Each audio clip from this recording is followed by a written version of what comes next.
प्रभात विश्वाल को नहीं नवीन का रणहंकार।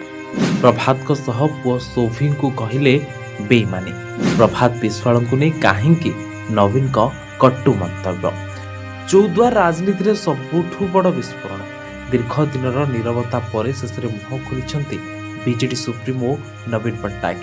सीधासलख टार्गेट रे पूर्वतन विधायक प्रभात विश्वाल चौद्वार बीजेडी कर्मी को संबोधन करने समय नवीन बर्षिंट आउती दल जहाँ सबू किछि देला से दल सह बेईमानी कला। राज्यसभा निर्वाचन पर दलर बहिष्कृत प्रभात विरुद्ध में नवीन कही आक्रमण कटक राजनीति को संपूर्ण उष्म कर कौन थिला पूरा घटना। राजनीति में नीरव होता नवीन एवं रौद्र रूप में जो चौद्वार कटक दिने विश्वाल परिवार गड़ बुलाउला से माटी ठिया होई पूर्वतन विधायक प्रभात विश्वाल विरुद्ध में हुंकार भरी बीजेडी सुप्रीमो।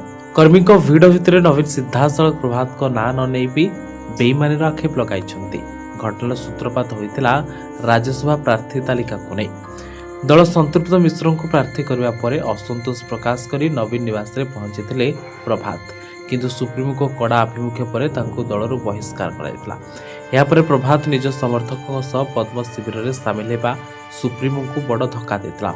आबे से धक्कार जवाब चौद्वार माटी देते नवीन। नवीन कर्मी मान स्पष्ट वार्ता देते कि कौन जड़े व्यक्ति दल चले ना, कर्मी मान ही दलर असल शक्ति।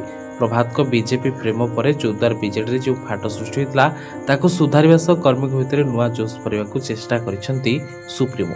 एबे प्रश्न उठुची नवीन को वर्षण पर प्रभात को आगामी रणनीति कौन हेबो। कटक चौद्वार राजनीति में वर्ष वर्ष धरी राज करथिबा विश्वाल परिवार नवीन को बेईमान आक्षेप पर किभଳି जवाब रखुचंती ता उपरे भी समस्त नजर रही। तेबे दलरू विदा हेबा परे एबे नवीन को आक्रमणात्मक रूप चौद्वार राजनीति को आहुरी रोमांचकर मोड़ को नहीं जाई पारे। प्रभात को पद्मगढ़ प्रेम बदल नवीन को शंखनाद क्या भारी पड़ो ताहा समय।